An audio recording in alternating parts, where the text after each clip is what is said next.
hello, hello. Welcome back to the Redefine Me channel. I'm Tasha checking in with another video, and today's video is going to be a review of Love After Lockup, y'all. We are back with another season. So come on in. Let me get situated. I hope y'all can hear me on my new toy. Oh, yeah. I'm trying to recover from last night, child. Okay, so I went to the Missy Elliott, Busta Rhymes and Sierra, and Timberland was there, the Out of This World Experience tour. And baby, I had a time. Okay, it was everything. It gave everything it was supposed to give. Those 90s artists need to school these new age artists because, baby, it was a time. Like we had a really good time. So y'all, let me make sure. I want to keep this light. Hold on, let me see. Let me see. And I got this new screen protector, and it makes me look like I'm blurry, but maybe I'm not. All right, y'all. I think I'm gonna keep this light. I think I'm gonna keep this a light, y'all. But yeah, I'm gonna give y'all a quick rundown of the concert, and and then we're gonna jump into this review for Love After Lockup. So, the concert was Missy Elliott, Busta Rhymes, and Sierra.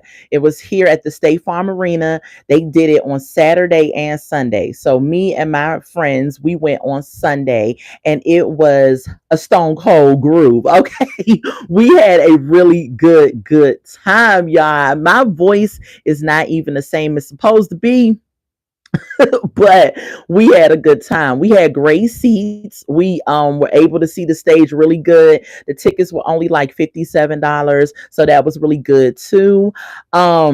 We had Timberland that was there. That's the only thing that I did not like. I felt like I like Timberland, you know what I'm saying? But he was giving me like somebody gave my uncle a microphone vibes, and he was just, spitting out a bunch of stuff. Like all he did was just like hype the crowd up and was like, ooh, and it was just like, okay, we could have kept the DJ for all of that, but they had him on first.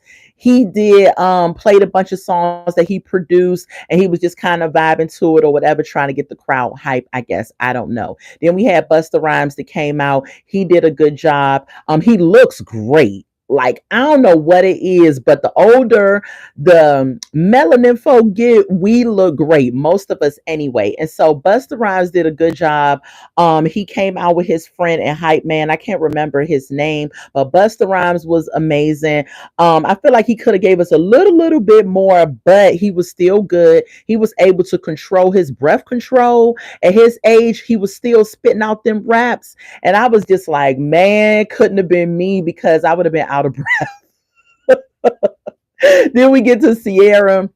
She came out. Of course, y'all know she from Atlanta, so it was a big deal when she came out. Sierra did her thing. Surprisingly to me, she was really good. Like I love Sierra's performance. She after just having a baby, she was still, moving. She wasn't doing the same dance steps like she was back in the day, but we got to keep in mind that this is fast forward how many years later, and Sierra did a good job. Then we get to my girl Missy. Missy shut it down. She gave it everything it was supposed to give. I was on my feet the whole time because Missy Elliott was like my high school soundtrack. So it took me in a little time warp, and it was just amazing. So that's the skinny of the concert.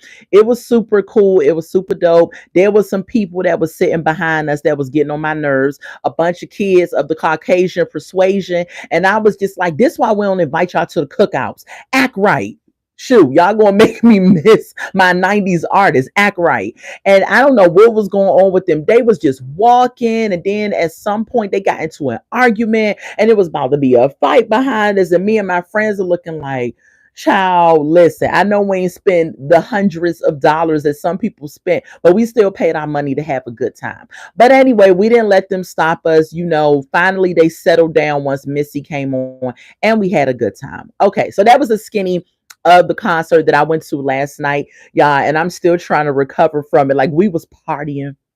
We was We was partying, y'all. We had such a good time. So let's get into this review, which I really came here for. Again, my name is Tasha. This is the Redefine Me channel. I'm checking in with the review for Love After Lockup. This is going to be season 5, episode 1. Now, I'm thinking it's either season 5 or season 6. I'm not sure. What is going on? I cannot see your name. Let me move my tripod a little closer.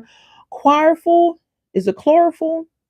Child, if I messed it up, I apologize. But welcome to the channel. Go ahead and make sure you like this video. Comment in the comment section. I love interacting with my folks. Most importantly, subscribe to the channel. Now, I hope this mic, y'all can hear it and y'all can hear me good. Let's get started.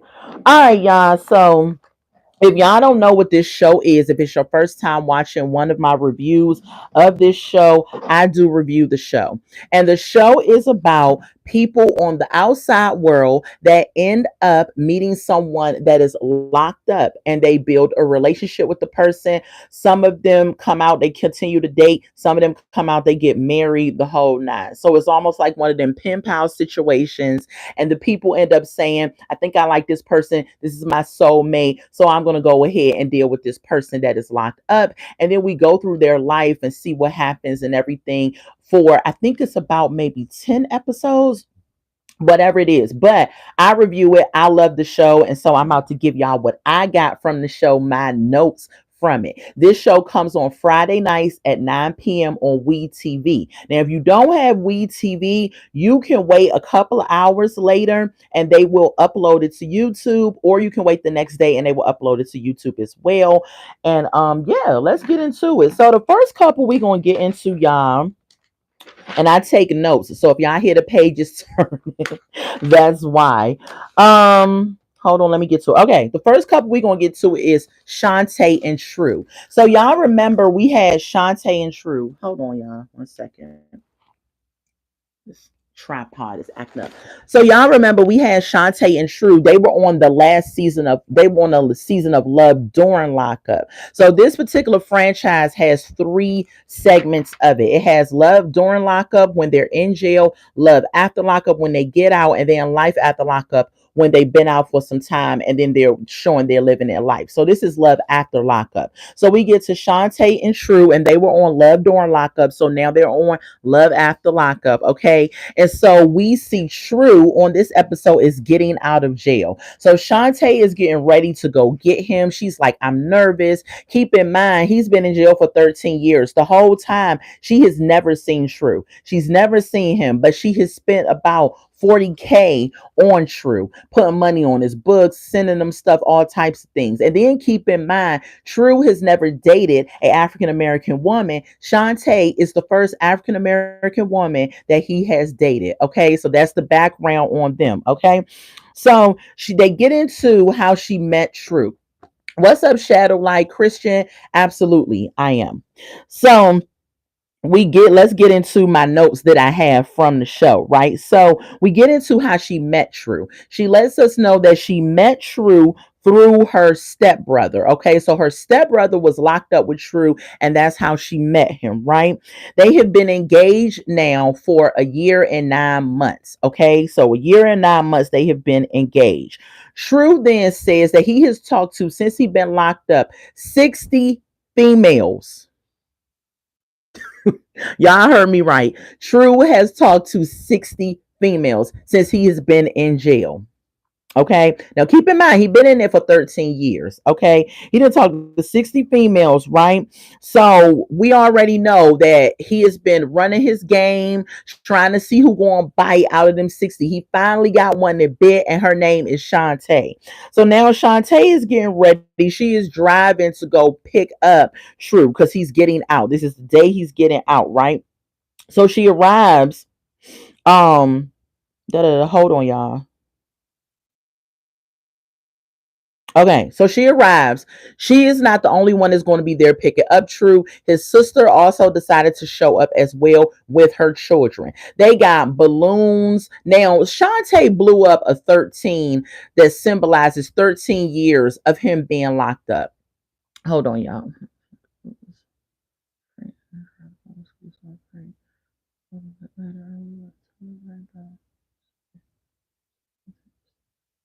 Okay, well, thank you for sharing that shadow light. What's going on? Hold on, y'all. What's going on, Tibby or Tabby? I don't know. I can't read your name clearly. All right, y'all. So let's get back to what I was saying. So True Shantae is blowing up this 13, right? That symbolizes 13 years that he has been locked up. I thought to myself, why in the world would somebody want to see a balloon that symbolized how much time they spent in jail? I would not want to see that, but I guess she thought it was something grand. So she goes and she blows up this balloon along with other balloons. The sister and her children, they're holding up the sign and everything. And so they're trying to be celebratory when he gets out of jail. Okay. And so now they're, waiting for him. Finally, he comes out. True comes out, y'all. And True is dressed in all white, like he just ascended from heaven. He comes out of the jail, right? And True, I ain't gonna lie to you, True's body was body yada yada. Yeah, okay. True was built. Okay, I like the way he was built. He's what's the word? He's like stocky. And I like the way that he was built. So True comes out and he's rather taller than Shantae, right? So he comes out and everybody's like, hey, blah, blah, blah. Shantae looks so awkward. And it's probably because she's never seen True before in person. Has been 13 years and she hasn't seen him. So she looked really awkward looking. I don't know what that was about, but whatever it was, Shantae was there, the kids was there and stuff, and they're all like, hey, True. Shantae goes up to him, he put the box down, and she gives him a hug and everything. Still this awkward energy. I felt it through the TV. So I know that he felt it, right? And so what else was saying? What else was saying? Okay, so True is up here talking to his sister and the siblings and stuff and everything like that. He goes and says, let's go get something to eat. They get in the car. Then we get a background a little bit of True. He says it is amazing to feel a female and to be out of jail. It's been 13 years. He lets us know that he said he liked the thrill of robbing. Then he had to paraphrase it and say, I used to like the thrill of robbing. I said, yeah, True, clean that up because it makes it seem like that you still want to go out and be a robber or a stick up kid. And we not doing that no more, right? So he goes and he says he used to like the thrill of doing that. He says he was 13 when he first got locked up. I said, dang, 13. And when kids like this, when this situation happens, it causes me to ask the question of what was up with the parents. You know what I'm saying? Like, what in the world went on in their childhood where the parents allowed this to go forward. I understand you try to parent these kids the best way you can, but at the end of the day, I grew up in the hood as well, right? And me, my sister and brother wasn't knocking over liquor stores and robbing people. My mom was a single mom. She had to go to work too.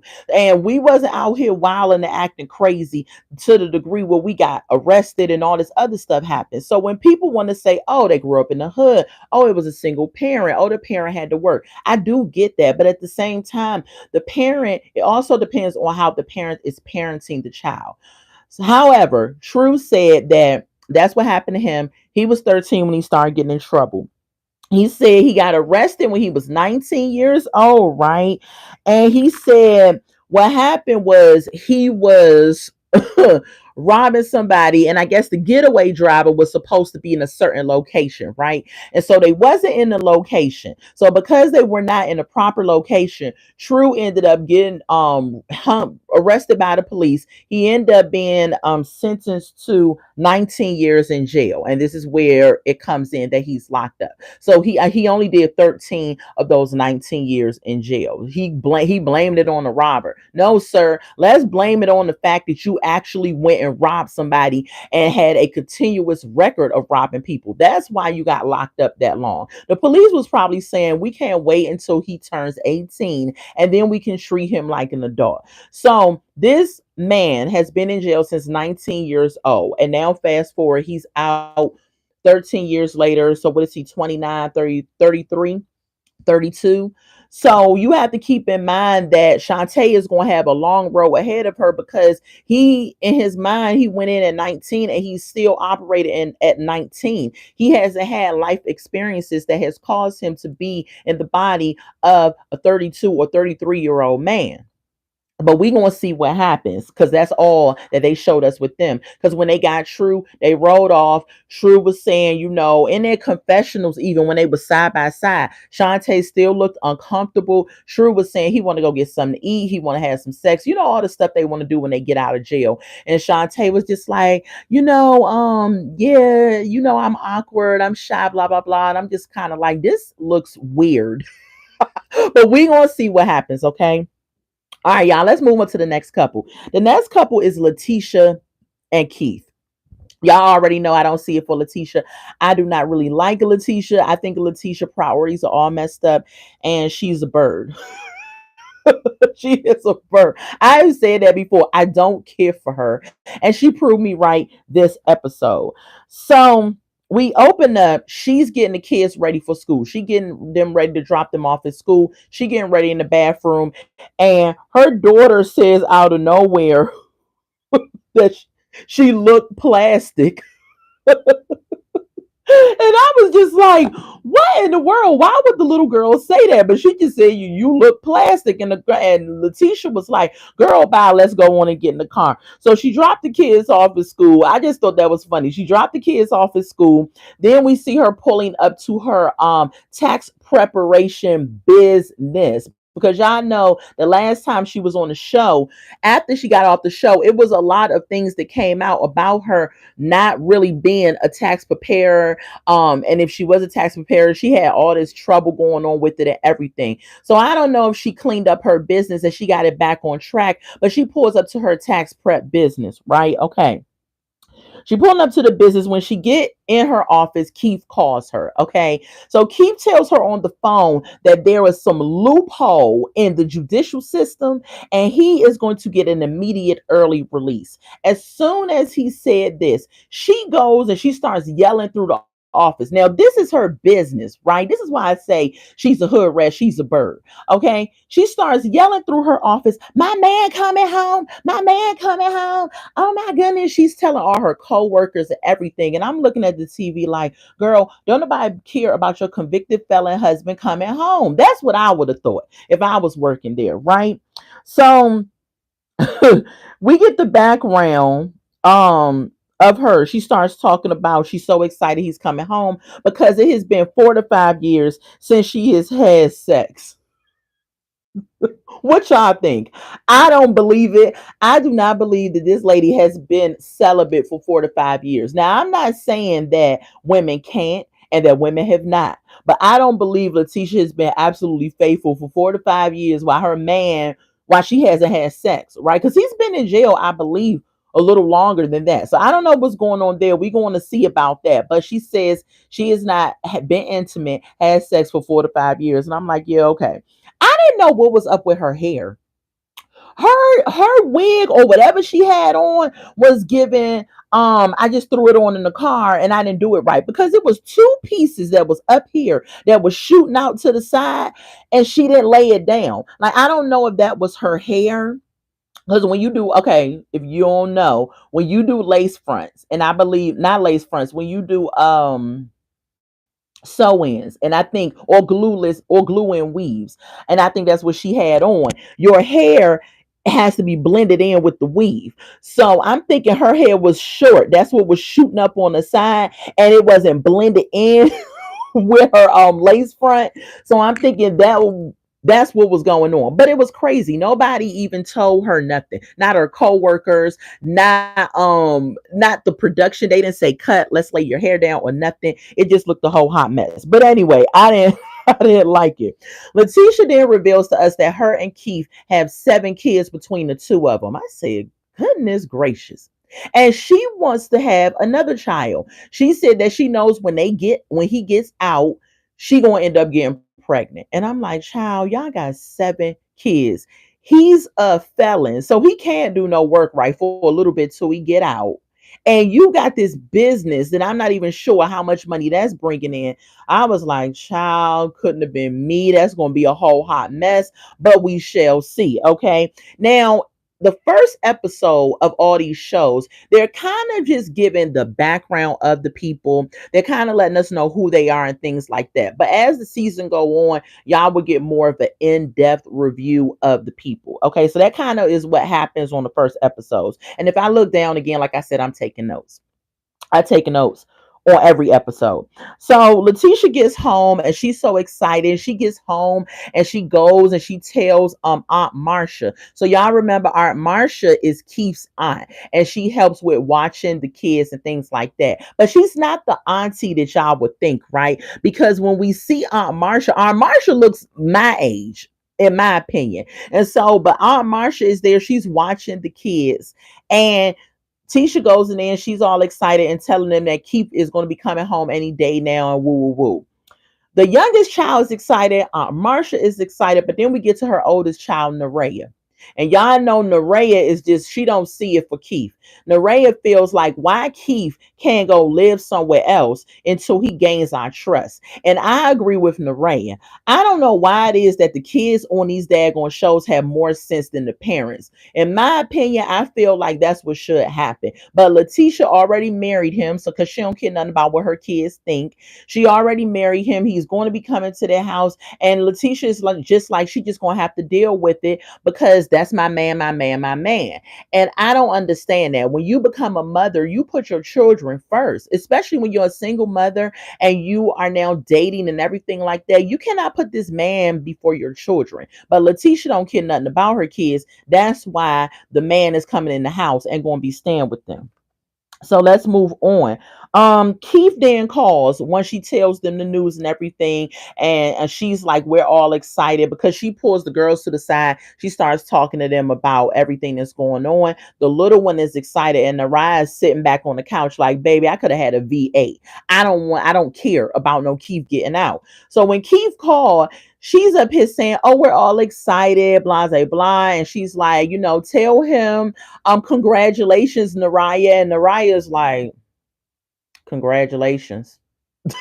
I was like, dag. And so Letitia's looking at Naraya like, girl, act right or get excited. How can she get excited about a man that she does not know? How? How is she supposed to look at him as a father figure when he was locked up in jail and he committed some crime and this girl does not know him? She has seen Letitia in various relationships that have not been favorable, and now you want her to get excited about a man you married that's a felon? Like, come on, she can't, and I don't blame her. What else? What else? Hold on, y'all. I just feel like, in my opinion, that Letitia is pushing Keith on Naraya. And with children, you cannot do that with someone that you're dating. You have to let them warm up to the person in their own time. Yes, you want your children to be respectful of the person. I get that. But you have to give them time to warm up to this guy. And not only is this guy going to be now their stepfather, he's going to be coming in their house living and they don't know him. Like the little one, she don't know no better, right? But the oldest one, she's like, I'm not comfortable with this dude. I'm not. Um, she told her mother, or she told the confessional, she said, why can't Keith go and live where he going to live at and then come and move in with us? Why can't he do that? I don't understand that. And Letitia don't care. So the little one, y'all, while she's sitting by Letitia, get this, y'all mouth gonna be open. She's sitting by Letitia, and all of a sudden she starts crying. And Letitia is like, why are you crying? And the little one blurts out, I want my daddy to come home. I can't wait till he wants him to come home now. And I'm just kind of like, oh my goodness. Letitia, you got the young one up here crying and everything. So now her feelings are invested, right? And so this is the problem. Her feelings are invested. So if it don't work out with you and Keith, now you're going to have this little one that is going to be devastated and hurt. Naraya, she don't see it for him. She don't care. She needs time to warm up to him. But the little one is invested in him and even calls him dad. So, it's just a whole mess. And she keeps trying to ask Naraya if she's excited. Naraya's like, I'm not excited. I don't care. And so, Keith is just like, okay, well, it is what it is. So we'll see what happens with them because that's all that happened. Yeah, hot mess. Let's move on to the next couple, y'all. The next couple is going to be Hope and Arthur. Okay, first of all, y'all, when Hope got on the TV, Hope was driving a 18 wheeler truck, and I said, "What is going on here?" Right? So Hope also has this really pink hair. She's light skinned, and then she has pink hair, and the pink hair is crinkly and all of that. And I'm just like, okay, so we got one of these. But wait, there's more because when we get to Arthur, when we see Arthur, Arthur has tattoos all on his face. He got a big old triangle right here on his forehead. I don't understand why people tattoo their faces, especially when you're coming out of jail and you're trying to get reacclimated to society. Now, you got all these tattoos and stuff on your face. Who's going to take you seriously? Who is going to take you seriously, sir? Who is going to give you a job? You're going to have to put foundation and stuff all on your face to cover it up because there is a way to cover it. However, you're probably going to sweat or whatever's going on. So that foundation may come off and then they're going to see this whole artwork that you did on your face. And I'm just like, why do people do this to themselves? If you're going to tattoo on your body where no one can see it. I don't agree with people tattooing their face or tattooing their arms. You should tattoo a place where you can put some clothes on and cover it up. But not Arthur. He got tattoos on his face. Okay. So we get the background of their story. So she met Arthur 6 years ago. Okay. Um, and then they decided, I guess they're engaged or what have you. And so she's like, that's my man and all this stuff. He calls while she's in a pickup truck because the next day she's going to go pick him up. They're excited. They go through that whole thing of having sex and food and all of that. Okay, so she getting ready.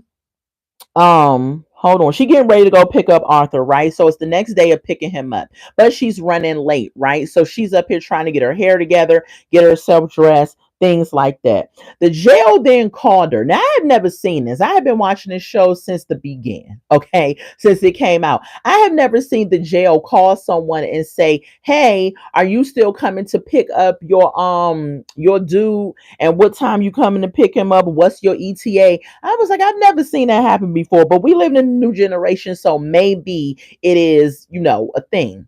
Then we get introduced to a new cat, not a castmate, but they're going to be a participating uh uh atmosphere person or something that's going to be in the show. We get introduced to Vondella. I think her name is Vondella. It's Arthur's mother. Okay. Arthur's mother. I don't like disrespecting nobody's mom. I don't like talking about nobody's mom. But Arthur's mom is going to have me doing somersaults this season. If she continues to stay on, I don't know if she just making a cameo or what's going on. But Arthur's mother was rude AF. She really, really was. She was the absolute worst. Okay. So this is what happened. So she waiting there, right? And the producers is talking to her, right? And she's there for the release as a surprise. So Hope don't know she coming. Arthur don't know she coming. For the life of me, I don't know why these parents show up at this release with their children. Let them have their time with their significant others. Then they can come hook up with you at your house or what have you or whatever. But Arthur's mother is in Vegas and they are in I can't remember where they're at, but she had to fly in to do this whole surprise. Okay. So she's talking to the producers. She said it's a surprise. She tells us that Hope is the only one that can get him out. That ought to tell you a lot about Arthur's mother relationship with her and her son because Hope's the only one that can get him out. Please pray, will do. I don't know your name, but I will for you, sir. Hopefully everything's okay. So that tells you about their relationship, right? So Hope is the only one that can get him out. And the mom is just standing there. She's like, I gotta wait for Hope. She's late and all of that. She's like, I'm his mom. I don't understand why I can't get him out, right? And we're all thinking the same thing. You're the mom. Why can't you get him out? So that tells volumes about your relationship. So when Hope gets there, mom starts popping big stuff. Why you late? You ain't set your alarm clock. You ain't know what time he's supposed to get out. You got him up in there waiting and all of this stuff and woo, woo, woo, right? Will do for you. And woo, woo, woo. So Hope is just like, listen, I know I'm late or whatever, but I'm here. He's going to get out and everything like that. So they're still waiting and everything. So apparently the prison has to open the doors to let him out or whatever is going on. So when Hope does get there, she pulls up, I've got to tell y'all, in a half 18 wheeler. I don't know what you call them. But and the mom is looking like, what the heck is going on? She pulling up in a truck. What difference do it make, mom? He's getting out of jail, whether he get picked up in a truck or a daggone bicycle. He getting out of jail. Okay. So, mom popping big stuff, being real disrespectful and rude. Hope and the mom is arguing back and forth at the release.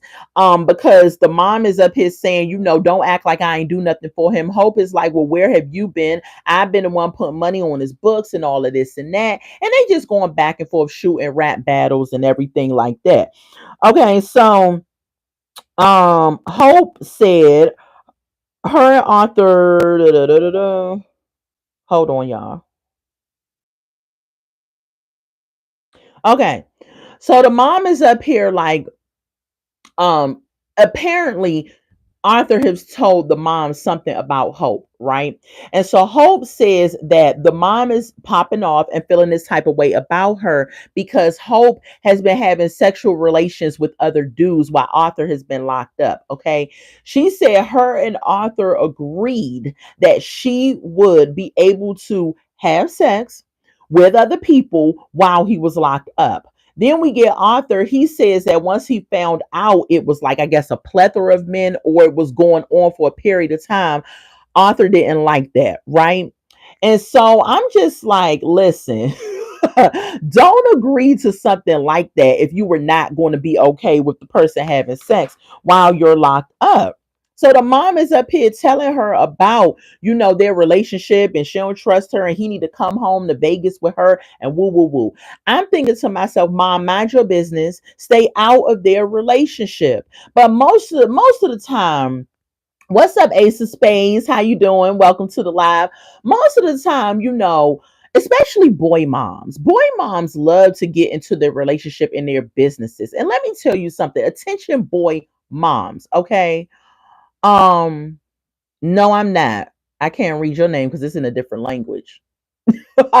So most boy moms love to get up in their business, right?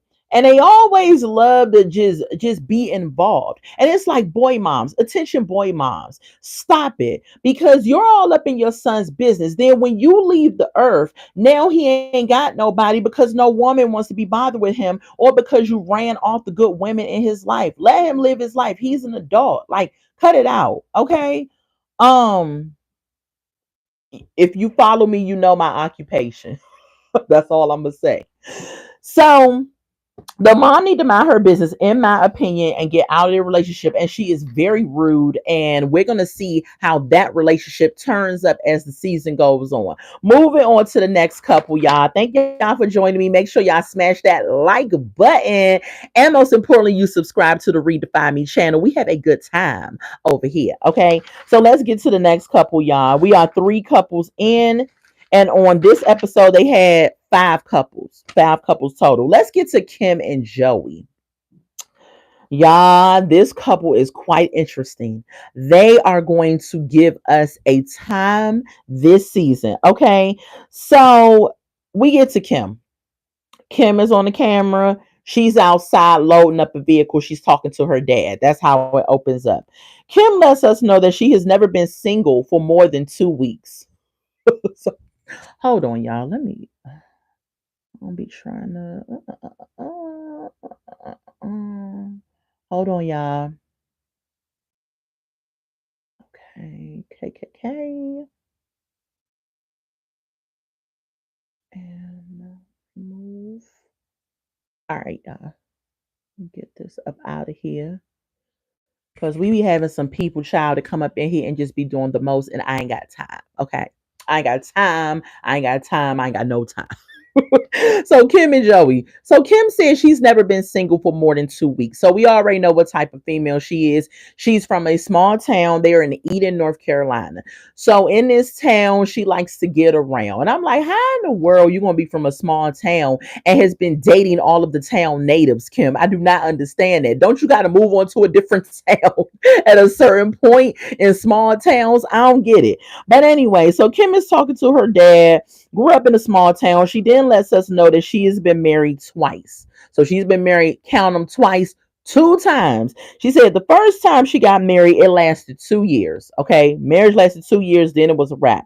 She said while she was married, though, to the first guy, she met the second husband while she was in the first marriage. I said, what is going on, child, with this lady already? So she ended up getting married to the second husband when her divorce was final. Okay. She ended up getting married to the second husband. So now she's separated from the second husband because she's not even divorced. Thank you. How did you get back? Hold on, y'all. All right. So she ended up getting married a second time. So now she's separated from this husband. And now she's meeting Joey. Now, keep in mind, I said she's separated. She is not divorced from the second husband. And now she in this relationship with Joey. I'm like, lady, you need to sit down somewhere. She has 2 sons, 2 small sons, and she is up here frolicking around in the town with all of the men with her 2 small sons. Child, let's get into her because y'all gonna be like, this lady is a whole hot mess. She said she knew Joey from back in school. So Joey's from the same small town, Eden, North Carolina, and she knew him from back in the day. And they was just kind of like friends and all of that. And then they started crushing on each other. They hooked up, but then Joey is career criminal, so he went to jail, and y'all know how that could turn out. She said she attracted to his swag. So they were showing pictures of Joey. He looked real Eminem, real 8 mileage, you know what I'm saying? So Joey had the hat on and all of that. He had that type of swag. She was attracted to that, right? And then we get the dad. The dad says he don't see it for Joey. He said Joey got a history. Okay. Joey was charged with obtaining property by false pretenses, identity theft, and larceny of goods. So Joey is a thief. Joey loves to rob and steal and get all up in people's business. Okay. He has done 13 years in prison. He done 13 years, right? And while he was in prison, he proposed to Kim 6 months after he met her in prison. He proposed to Kim.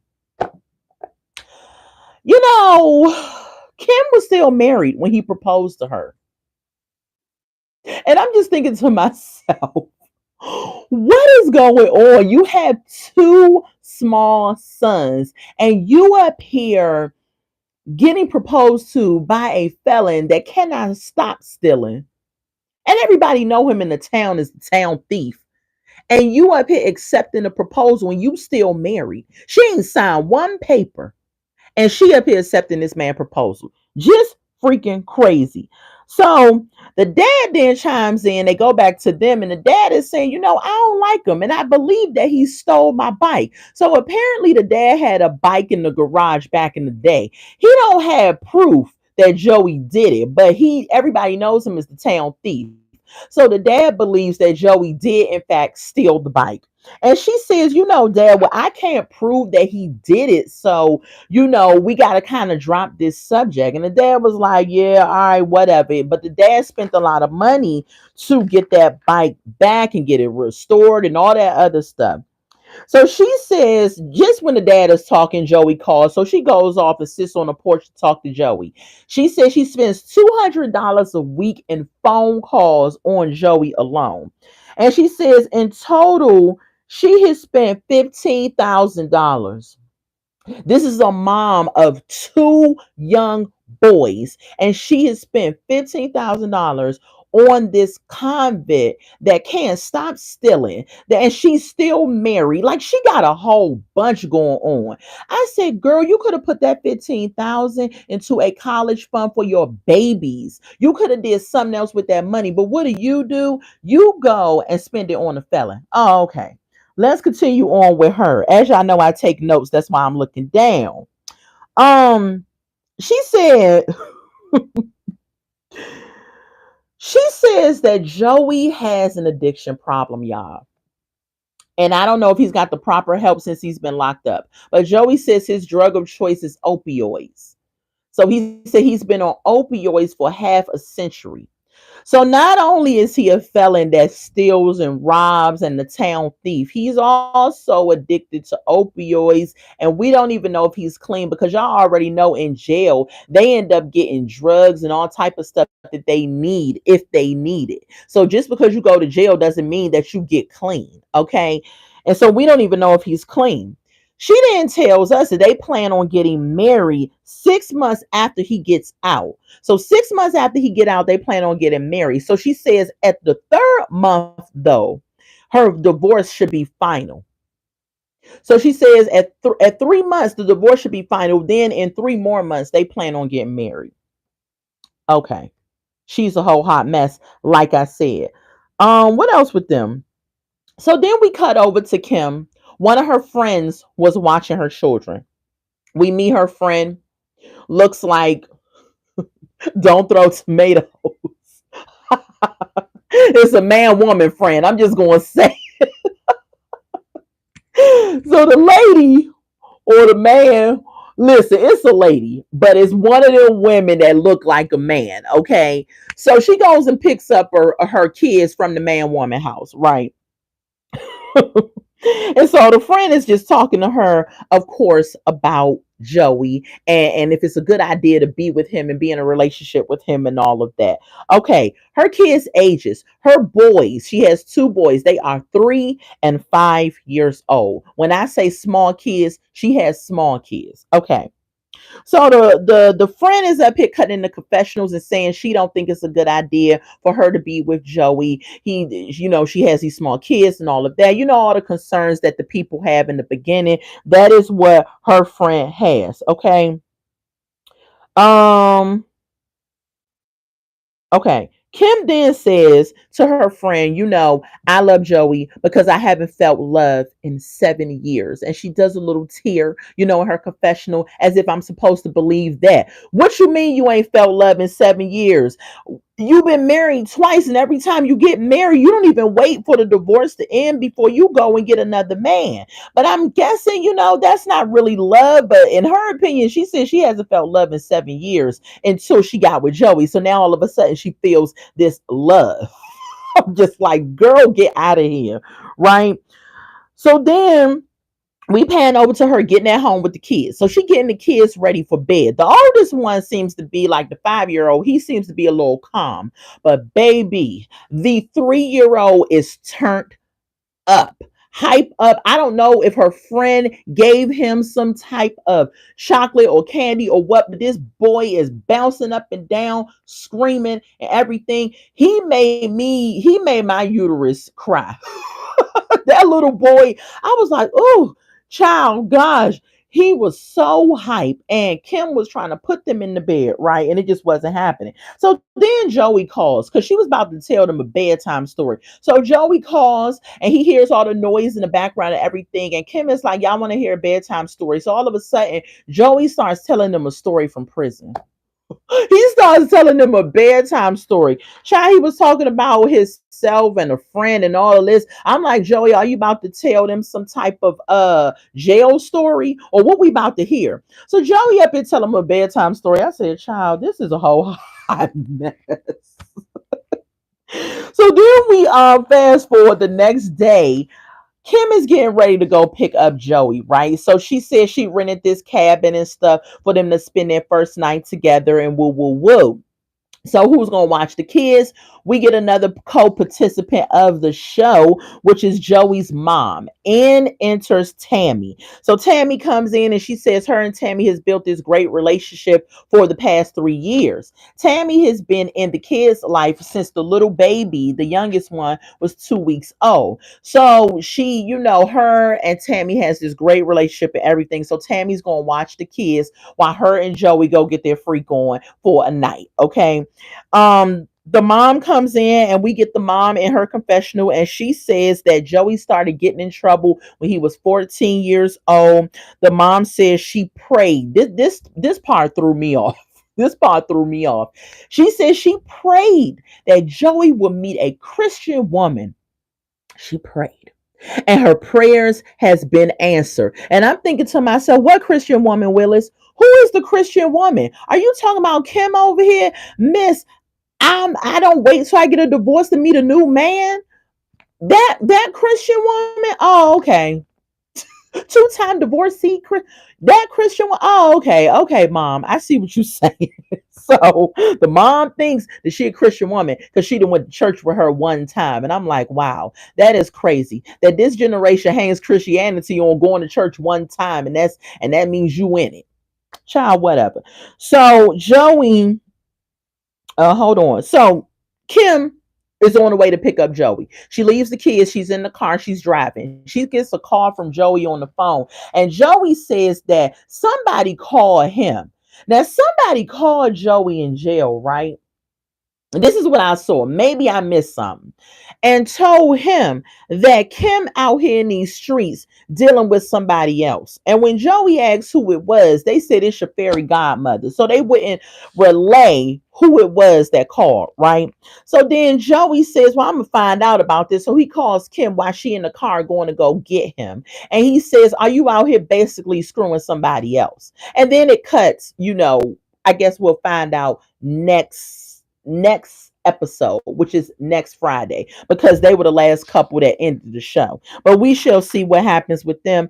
I don't know. My thing is, who in the world is just going to call him up in jail and say, hey, your woman out here busting it wide open? Let's get to the last couple, y'all. So the last couple is going to be, and I'm going to mess this girl name up. I know. It's Zariah. I think that's her name. Zariah or Zori. I'm going to call her Zori. Zori and Troy. Okay. So we open up. Zori is sitting in church. She's sitting in church. The choir, I guess it's choir rehearsal, because they have the front and they're like, work it out, he can work it out, work it out, he can work it out, pay the rent, work it out. And they going into the church, right? They have a choir rehearsal, and she's sitting in the back and she just sitting there, right? So her parents, we get a background. Her parents is a bishop and a pastor. They have been those titles for 30 years, okay? 30 years they have been pastoring. Yeah. Her father comes from the front of the church and he walks towards Zuri. And the father looked like he got a side husband. That is all I'm saying. That father was giving me vibes. He was giving it to me. I'm sorry. I don't know if anybody else picked that up, but that father looked really gay. Like, I'm just saying. He really, really did. And I was just like, okay, what are we about to get into here? So let's keep going, right? So Troy and Azuri have been dating for 5 years, right? I don't know how you date somebody that's locked up. Like, a date entails that you actually go somewhere and do something or something. Like, you're not dating somebody if they have been locked up while you've been with them. So whatever. She said they've been dating for 5 years and they had been married for 3 years. So they actually got married. But kick this, y'all. So she was married before. So she was married to her son's father, and her son has this really ghetto name. I do not know what it is. It's something really crazy. It is really ridiculous. I can't even pronounce it, so I'm just going to say her son because it is wildly crazy. So anyway, she was married to the son's father, right? The son's father ended up going to jail too. So I'm like, what are you like, jailbirds? What's going on? So while the son's father was in jail, she went to go visit the son's father one day. And the son's father introduced her to Troy and said, this is my cellmate. Now that they share a cell together. Zuri says, she says, okay, what's up now? Hey, boo, in her mind, right? She thinking, okay, Troy is QQ. I'm like, girl. So then She ended up calling things off with the son's father. And then before you know it, she's up here messing with Troy, his cellmate. Could you imagine that? They had to share the same cell, and now my old wife is now your new wife. That is crazy work to me. This the church girl. This the church girl. Okay, so then Troy, I just cannot get over this. This is sometimes when I talk about some of these couples right in this show, I be like, this cannot be real. Like, ain't no way this is real. But this what they giving us. Okay.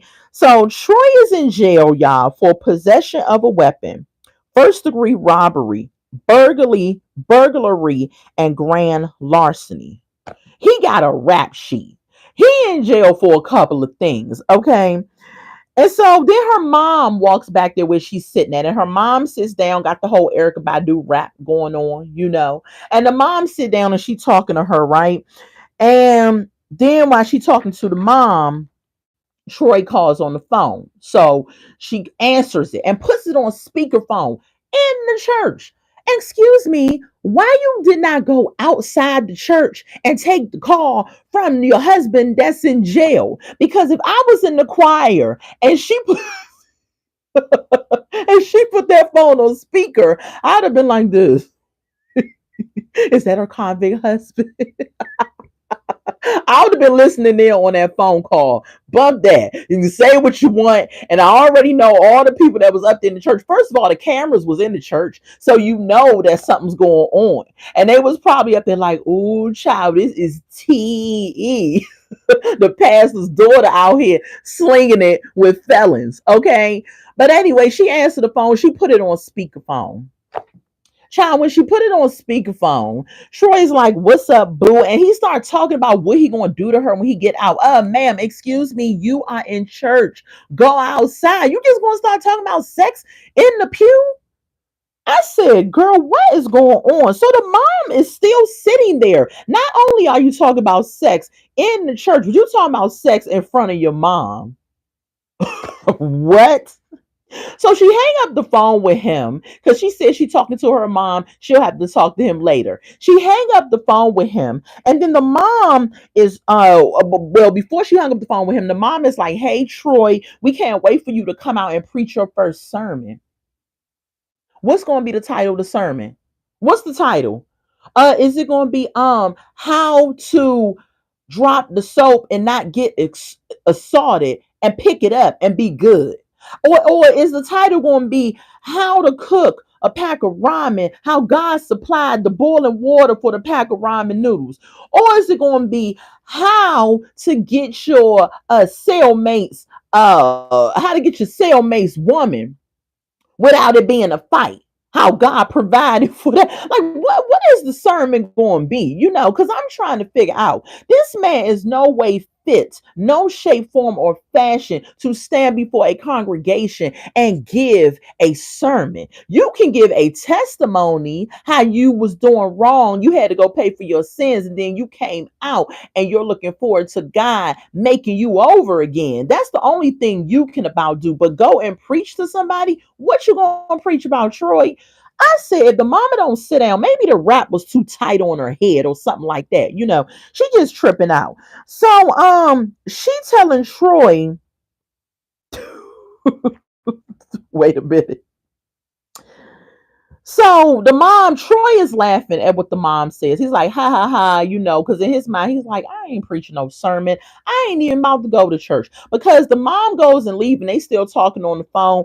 And Zuri goes and tell him, you know, we ain't got to go to church every day. And he's agreeing with her. And she's like, you know, we can have our own church. We can go hike in the woods and we can go, you know, we can go to sunsets and we can be one with nature and the universe and all this other stuff that Zuri is talking about. This being the girl that grew up in church, I'm confused. Like, I'm very confused. Her parents was probably so focused on ministry that they did not have enough time to focus on their family or their daughter, because this girl is so out of touch with Jesus, it is not even funny. And I'm gonna tell y'all why, the rest of it. So she hangs up the phone with Troy.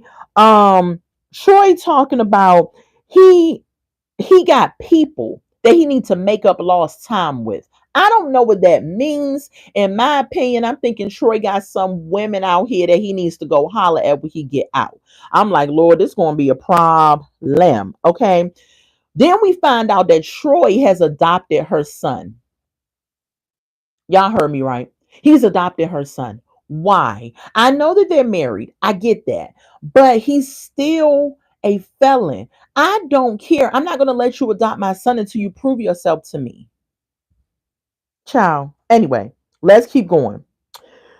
So we get to her house. Her sister is there. Her sister's staying at her house with her. They start talking about Troy and everything. The sister says she feels kind of uncomfortable that she have to now put on pants and different things around the house and dress more modest. And I'm thinking to myself, sister, why aren't you doing that anyway? She has a son in the house. You shouldn't be around there walking around with your boobies hanging out and your booty cheeks hanging out with her son in the house. What are we doing here? So then Zuri goes and says, oh, nah, you ain't got to do that. I mean, you could just be comfortable. What? What? So your felon man is coming out and you telling this chick she could still wear her booty cheeks hanging out? Oh, okay. That's not going to work out well at all. So then they start talking about, the sister says, well, you ain't never had sex with him. Zuri's like, no. She says, well, how do you know it ain't small? Then Zuri goes and says that they actually had this conversation. And he said that if my man is too small for you, what we can do is go get a penis enlargement. Oh boy, it gets worse. It gets worse. We're going to keep going. So, Troy says in his confessionals that he want the sister gone by the time he come out. So Troy up here trying to be Ike Turner from prison already. He's trying to run it already. He said, I want you gone when I get out. I don't care if you the sister. I said, here we go, child. We done had one of these participants before on Love After Lockup where they want the sister gone. Okay, y'all remember Taylor and Chance. Okay, they wanted Bobby up out of there. Okay, horrible. So then Zuri goes and shows the sister the gifts that she has gotten Troy. So the sister has gotten him some jewelry. She's got him some earrings, and I think it was a necklace or a watch, one of them things. And then she brings out this big bouquet looking. I'm like, did she get him some flowers? No, she didn't get him no flowers. She got him a bouquet of money. So the camera pans in into it, and it's all this money up in there. I don't know how much money it is, but then we go find out because the sister asks how much money it was or how much money she has spent on Troy. Y'all get ready for this. She says that she has spent $50,000 on Troy. I said, the devil is a liar. The devil is a liar. I know you ain't spent on 50K on this man and you got a son. What is going on with these women on this show? They got children that is investing these large sums of money in these felons. And I bet their children don't have a college savings the first. Oh my goodness. So the sister pan over in a confessional. She said, she better than me because I got a man out here that I deal with on a regular and I'm not spending no 50K on him. The sister said, it wouldn't be me. I ain't got it to do with that. So she tells us that her and Troy actually have a business together where they help incarcerated individuals. I think that's cool, right? But is it a legit business or what's going on here? We're gonna find out more about the business, but that's what Zuri said. So the sister thinks that he is going to take advantage of Zuri when he comes out. I think that he's going to try to run that household because they're already married, right? But I think he's going to come out and be just Ike Turnerish. I think he's going to try to run the household. I think he's going to try to tell that sister she got to go and the whole nine. But the sister think he's going to take advantage of her. So then we pan over, y'all, which is the part of her story that had me like, what did her parents do as far as her pouring into her their religious beliefs as she grew up, right? So Zuri decides that she wants to go see a psychic. Hold on, y'all. Yes, Zuri said she wants to go see a psychic, and she does. She goes and see Psychic Keisha. That ain't her real name, y'all, but she was a black lady. Oh my gosh, what's going on? Touch grass. I touch grass. What's going on? So she goes and sees this psychic, and I'm just like, child, what? Okay.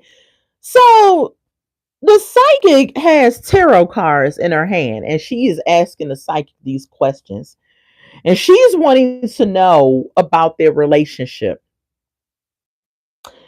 And Zuri says she don't believe in traditional religion. She believes in tarot cards, psychics, energy, the universe, astrology, all this stuff basically summed up to witchcraft. That's what she's into. She starts asking about, is their relationship, is he going to be a good man? Is their relationship going to work, and all this stuff. So the psychic is up here talking about spirit of the angels, and she starts shuffling these cards. And she asks the cards questions. Then she pops out a card and she says, "Oh, this card is saying that he gonna come out and he gonna have some drama." What's a meditation? Not able to achieve my goals. Always low anxiety, negative thoughts. Put on weight as well. Not able to get on motivation. Okay. I'm sorry that you're going through that. I'm sorry that you're dealing with that. And I'm definitely going to keep you in my prayers. What I will say is that that happens. It does happen. It happens in life. I'm a very positive person. I'm a very happy person, but I've not always been this way. I have dealt with, low self-esteem, low energy, feeling a certain way, no motivation, things of that nature. The thing that is going to help you and that can help you, and I'm going to always stand on this no matter what a doctor says, no matter what anyone says. God, Jesus, a relationship with him is going to help you with that. I believe the first thing that you need to do is get on your knees and pray and ask God to come into your life and help you with all of the things that you just typed out. Ask God to help you with those things. And he's going to come in and he is going to help you. My relatives also try some unnatural practices or supernatural. Yeah. So you need to pray. You need to pray. You need to get close to God because it seems like you have a family history of some stuff going on. And so what you need to do is pray. You need to ask God to lead you to a Bible-based church with a pastor that you can talk to, a minister that you can talk to, and you can explain all those things to him or her because you may need to go through deliverance. I'm so glad you feel blessed to be here. I'm so glad you feel blessed to be here. I'm going to definitely pray for you meditation. Don't fear, don't fret. And y'all, if y'all watching this on the replay, listen, if somebody come in and they need me to pour in real quick, this review will be here, but you can't get back a moment with the person that they may need to have with you. Okay. So I'm glad you're happy to be here. I'm going to definitely pray for you. I know that God is going to work it out. Because, see, this is the enemy trying to get at you, meditation, because the devil's job is to kill, to steal, and to destroy. That is what he wants to do. God made you and you are his, okay? You belong to Jesus Christ. You belong to God. And the enemy knows that. And because he knows that, he wants to get into your life and make you feel depression, make you feel low, make you feel all of these negative things. But God's word said that he has come to give you life and that more abundantly. He died for you. So he loves you so very much. So get on your knees and pray, pray, pray, and ask Jesus. Confess your sins to him. Say, Lord, I'm sorry for everything that I've done. I'm so sorry. But God, I'm coming to you now. I'm coming to you right now because I need you. I need you in my life to take away all of these things and watch God work. He may do it instantly and it may take some time, but you start praying meditation, continue to meditate on the word of God and start praying and watch God come in and begin to change your life around. And then get into a church with a church family that can surround you with that love and everything that you need. And I promise you, one day at a time, you're going to begin to come out of those things. It's going to take some time, or it may be instantly, but God is going to do it for you. I believe it. And I'm going to definitely keep you in prayer because I trust and know that He's going to believe it. I love God every day, all day. Jesus is my everything. And I have been where you are. And God has worked in my life and brought me out of those feelings, out of feeling that way. So don't lose hope. Don't lose faith. Go forward, pray, and ask God to help you. And He's going to help you. And I'm going to pray for you. And you go find a church. You ask God to lead you to the church that you need to be at. And He will do it for you. I believe that. I believe it. So yeah, I had to take a pause, but let's get back to the review. Okay. So we left off where she's talking to this false prophet. That's what I'm gonna call the girl. Because really, so she talks to this false prophet, and so finally the girl shuffles the cards and she holds up a broken heart card, and the card, she ends up saying that he's going to come out and he's going to be with other women. He's going to break your heart and it's not going to work out. So Zuri, with all of the Jesus juice that she has experienced over her lifetime, she goes and believes this witch, this false prophet, this person up here shuffling these tarot cards and pouring all of this mess into her. She goes and believes her. She starts crying. And the girl gonna say, I'm sorry. Let me tell you something. I'm gonna put the book down because I'm finished with the notes. Whose report do you believe? I'm not going to believe no lady that's practicing witchcraft that's of the devil going to tell me that my relationship ain't going to work, that my life is going to be this, that this is going to happen and that is going to happen. God is the only one that holds the future in His hands. Not no person sitting up here claiming to be some daggone psychic. Child, I wanted to slap Zuri through the TV. I said, girl, what are we doing here? Why don't you go get on your knees and seek the Lord? Why don't you go talk to your pastor parents? You sitting up here talking to some daggone lady that's involved in all types of demonic negative crap. That's why when her parents, her father said in the church that he can't wait for Troy to get out so he can be a part of the church. I'm like, you know what? Your daughter needs to be a part of the church. She ain't even where she needs to be. Zuri is straddling the fence. She got one. I don't even think she's straddling the fence. Let me take that out. Zuri has no feet in the church. And I ain't judging her. So if you're watching it back and you're like, oh, you judging, blah, blah, blah. No, the Bible says, by your fruits, you will know them, right? Meaning, and I'm paraphrasing, meaning that if a person is a Christian, a person, a child of God, they will show some signs of that. You won't need to go asking them who you believe, what you believe, and all that stuff. The signs of their fruit will be shown, okay? And Zuri does not have signs of being a Christian or walking with God. She may have been in the past, but she has walked away from where she began to be. What's up? I think it's Nuka. I'm so sorry if I said your name wrong. I'm from the United States. I'm from Washington, D.C., but I currently live in Georgia. So I just didn't understand Zuri. I did not understand her, how you can be, and that's true. You can be in the church, but not in the church.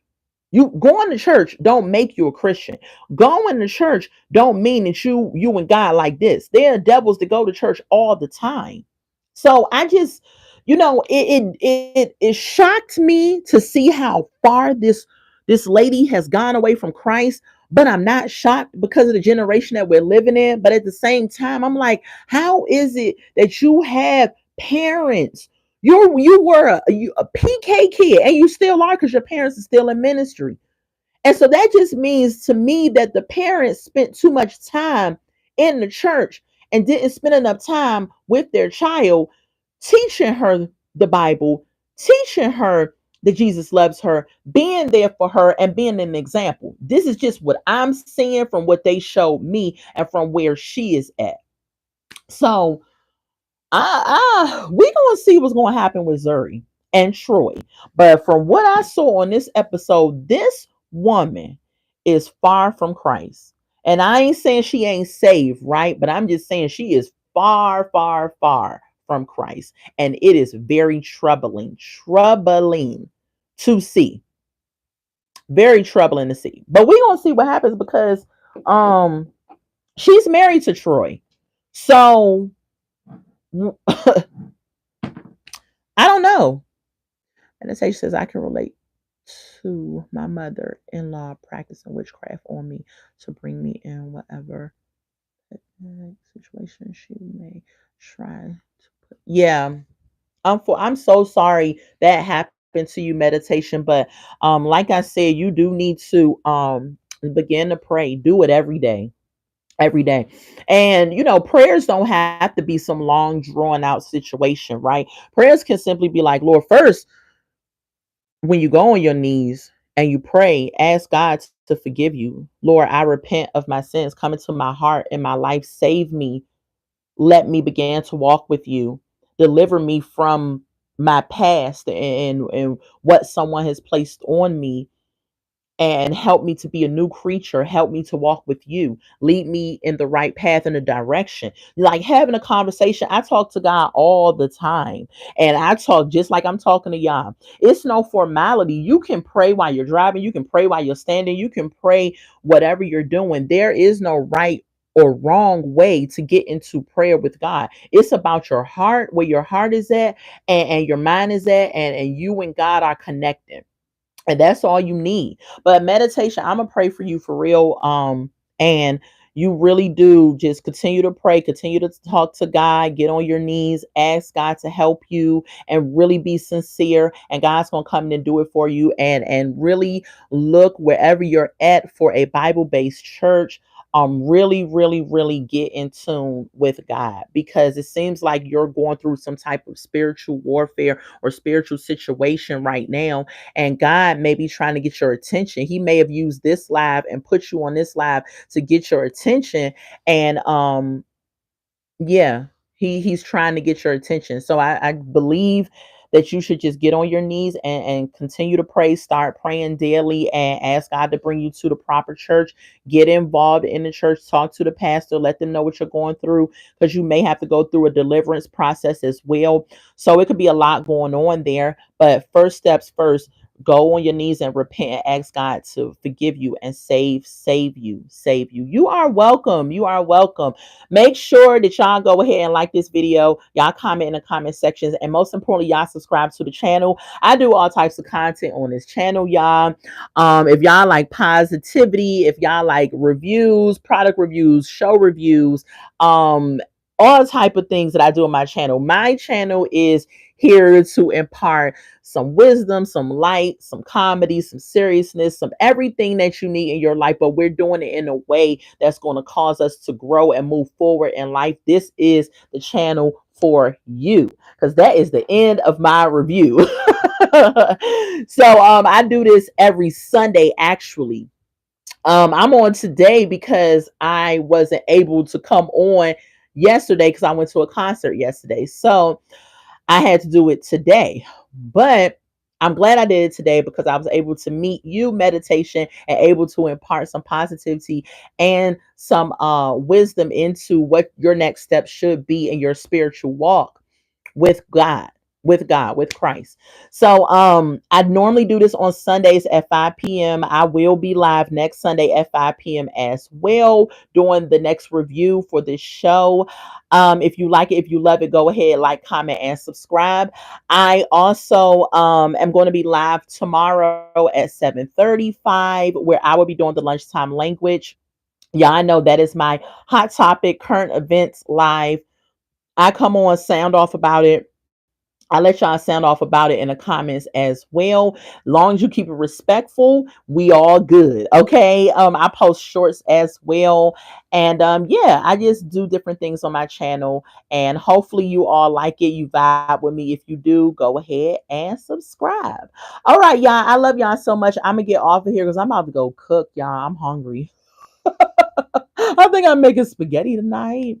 have some spaghetti, and have some salad and all of that. So make sure y'all like this video. Shout out to the replay watchers. If y'all are replay watching and y'all are watching and y'all love it, go ahead and comment. Comment which couple y'all think is gonna make y'all mad this season. Is going to take y'all through a lot of things this season. What do y'all think about this show? And this show again comes on Friday nights, 9 p.m. on WeTV. All right, y'all. I'll talk to y'all later. Bye.